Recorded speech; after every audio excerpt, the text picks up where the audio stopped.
Just how good are the Texas Longhorns going to be in 2026? Obviously, the biggest thing is that they are returning Arch Manning. He was a preseason Heisman candidate last year. This season, we'll have to see because he really didn't perform just as well as people were expecting him to. A lot of weight was put on his shoulders.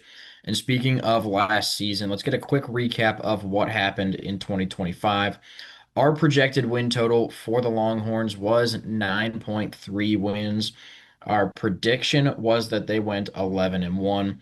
In reality, they went 9 and 3 in the regular season, very close to our projected win total, and ended up winning their bowl game. Now, what's this offseason going to look like for them? For starters, they have five starters returning on both offense and defense. Obviously, Arch Manning is the big returner on offense, but he's losing a lot of his weapons, particularly both of his running backs, CJ Baxter and Quintrevion Wisner, are gone. He's also losing DeAndre Moore Jr., who is one of his star wide receivers, and losing his tight end, as well as some members of his offensive line. But defensively is where Texas is really losing a lot. Both their starting corners are gone in Malik Muhammad and Jalen Goulbeau. They are also are losing Michael Taff, who was their All-American safety, Anthony Hill Jr., who was a beast as their starting linebacker, Trey Moore on the defensive line. But they still have studs on this team, including the return of Colin Simmons on that defensive line, as well as returning their starting nickelback as well. But really, this team is going to be as good as they are because of their recruiting. They are bringing in the number 8 high school recruiting class and the number 3 transfer portal class, which overall puts them at the number 2 recruiting class in all of college football. And speaking of that transfer portal class, the top additions that we have for them, and keep in mind, this is based off of the needs they have as well, not necessarily just the star power of that player, how good that player was last season, but it also just happens to coincide that these guys are just straight dogs. Rasheem Biles, the linebacker coming from Pitt, is going to be a perfect replacement for Anthony Hill Jr.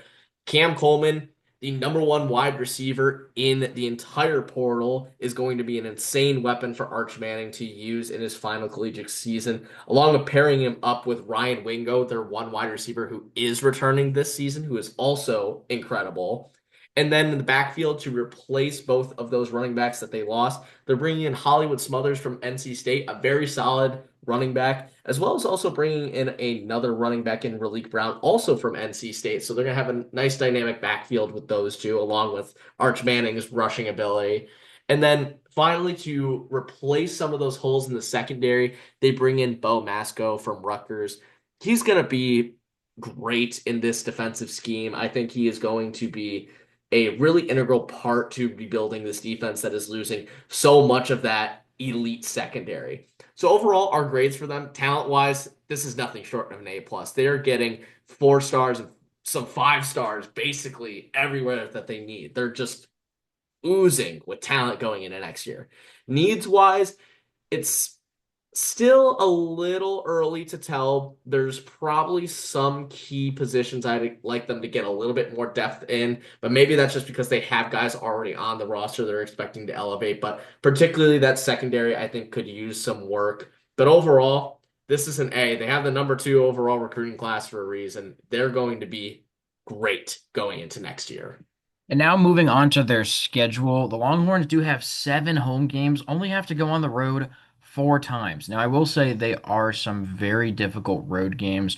The neutral site game at is Red River at the Cotton Bowl against Oklahoma. First 3 games, I mean, Texas State and UTSA, those should be very easy wins. But here's the tough one, the rematch with Ohio State. It was week 1 last season. It was a dogfight for the Longhorns on the road in Columbus. Ended up being a really good game, but the Buckeyes just really controlled it from start to finish and ended up with a 14-7 win. Now, Ohio State lost their last 2 games of the season, but they are returning some of their best players, including quarterback Julian Sayin and wide receiver Jeremiah Smith, along with running back Bo Jackson, who was a true freshman this past season. Their offensive line is also going to be really good next year, returning 4 of the 5 starters from what wasn't necessarily a great offensive line this year. But I think with another year of development, all of these guys are very senior.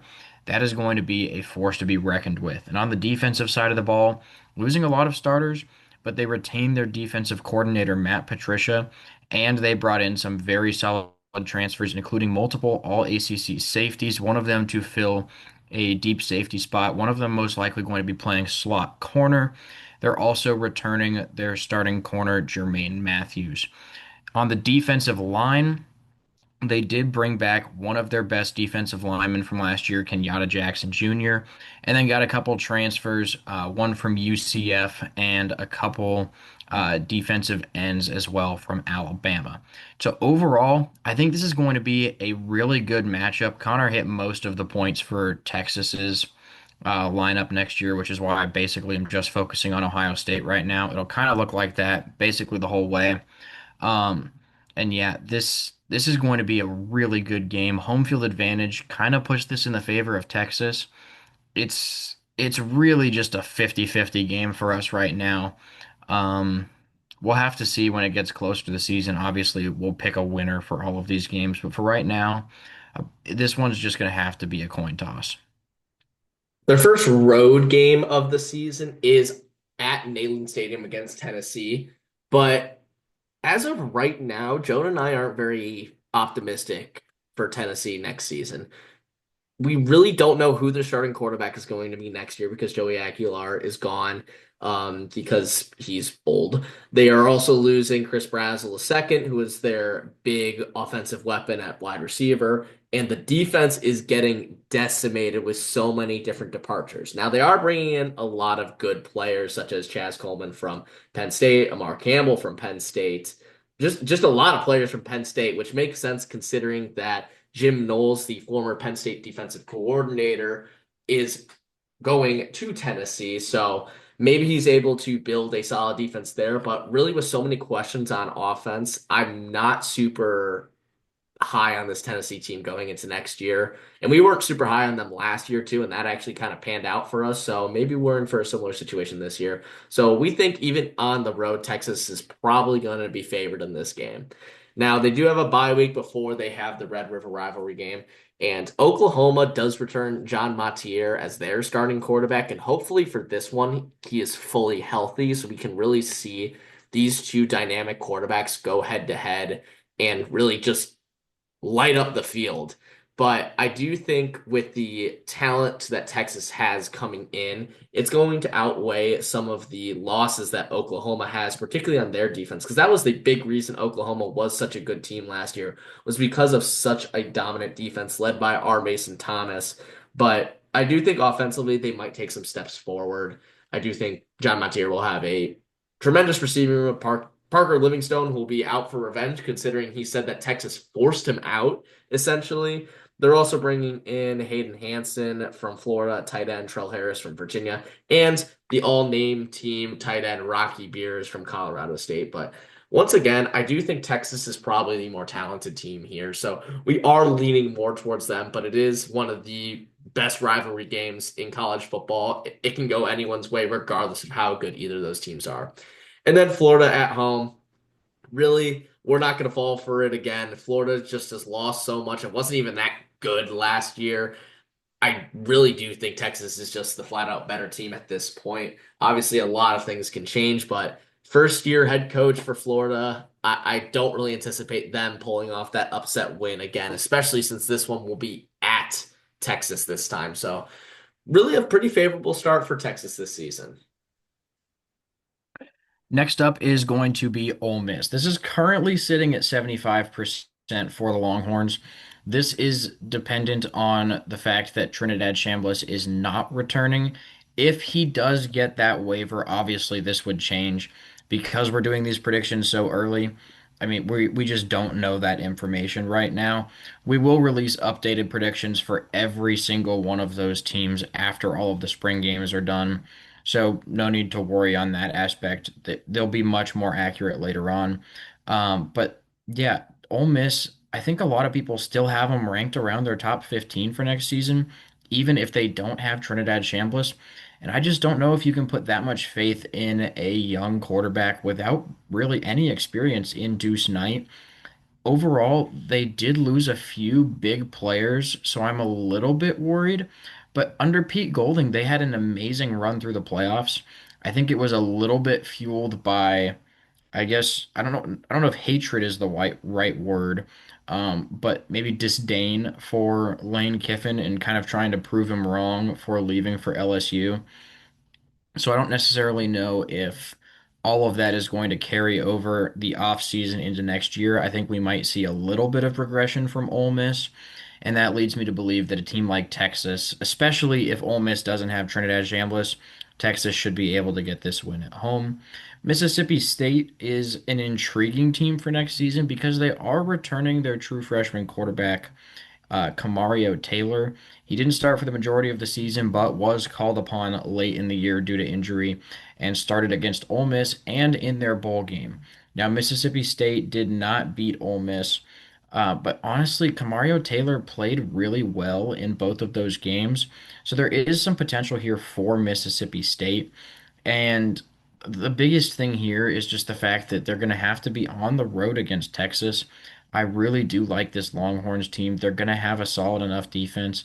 Camario Taylor will be a threat, but I don't think that he necessarily can carry Mississippi State to a win over the Longhorns, even though last year this game did go into overtime. This time, Mississippi State's on the road. Finally, at Missouri. This one is also going to be a pretty tough game, one of their tougher games of the season. We haven't been high on Missouri in past seasons, but now I do think they actually have the pieces.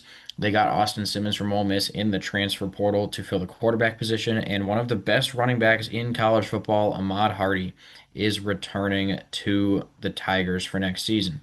So the offensive side of the ball looks really, really good. Overall, though, I still think Texas is the better team, but having to go on the road here, this is definitely a game that the Longhorns need to watch out for, especially because they could end up dropping it if they look ahead to LSU. And at this point in the season, or in the off season rather, I think that this LSU game is the most difficult game on Texas' schedule. I know Ohio State is on their schedule as well, and it's earlier on, which maybe that might be a bonus for Ohio State, considering that maybe Texas has to shake off the rust a little bit. But that is a home game for the Longhorns. Now you're talking about going on the road to Death Valley to face a completely revamped LSU team that brings in Lane Kiffin, who has done pretty successfully the last few years at Ole Miss and has just a wealth of talent coming in. Sam Levitt at starting quarterback, bringing in a ton of players from Ole Miss as well, and also getting some key LSU players to return, such as Cade Durham as their starting running back. I just think this LSU team will finally be able to put the pieces together and be that dominant team that can make a title run that we've been expecting from them the last few years under Brian Kelly. I do think Lane Kiffin can get them over the hump and put them into serious playoff contention. I think this is absolutely a coin toss, maybe slightly in favor of LSU. The only thing Texas has going for them right now is that they have continuity from last season with Arch Manning returning, with Steve Sarkisian as their head coach. And Texas has played in big games before. This team has played in big games before, and they have stepped up to the occasion. It might not always be a win, but they have played very solid. If they're able to play similar to how they ended last season, I do think that this game is still going to be one that they can stay competitive in. Now, Arkansas in between this game, the LSU game, and their final game of the season, I think this is probably going to be pretty easily similar to the Mississippi State game and the Florida game. It is a lesser team in the SEC. They were the worst team in the SEC last season, and they have them at home. I don't think Arkansas brings enough to the table to really compete with the Longhorns. I think this is probably going to be a pretty easy win in between two very tough games. And that final game is that rivalry game against Texas A&M. Now, it is at Kyle Field, but that hasn't mattered in recent history as Texas has just utterly dominated the Aggies in this rivalry. But Texas A&M will probably be out for some blood next season. They were hanging around, and I don't know if I'm remembering correctly, but they might have even had a lead over Texas this past year, even though it was on the road for them. and then that all just came crashing down, and Texas took over late in the game. But now you have Marcel Reed back.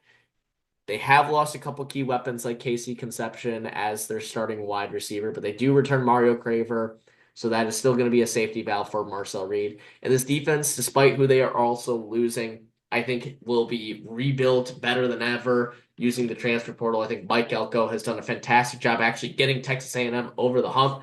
I mean, keep in mind, this is a team that was the second or third best team for quite a while this past season until they faced off against Texas. Maybe Kyle Field can give the Longhorns some trouble, but history does speak for itself. At this point, we're just going to ride with history a little bit and slightly, ever so slightly, favor the Longhorns at 55% here, even if it is on the road. But overall, the schedule definitely does get tougher towards the end of the year for the Longhorns, but I do think this is a fairly manageable schedule for a team with as much talent as they have and coached by such a great coach in Steve Sarkisian. So just a quick recap, the 2025 record, we talked about it earlier, 10-3.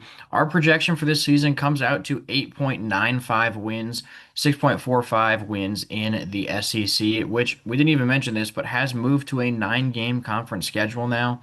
We are currently going to predict the Longhorns to go 11-1. Most likely candidates for that loss, the home game against Ohio State, the road game at LSU, or even if you want to get a sneaky one in there, if they get caught looking ahead to LSU against Missouri. And now their national championship odds plus 700 for Texas, tied for second, I believe, with Notre Dame for the national championship. So thank you guys for watching. Please make sure to like and subscribe, and we'll see you in our next video.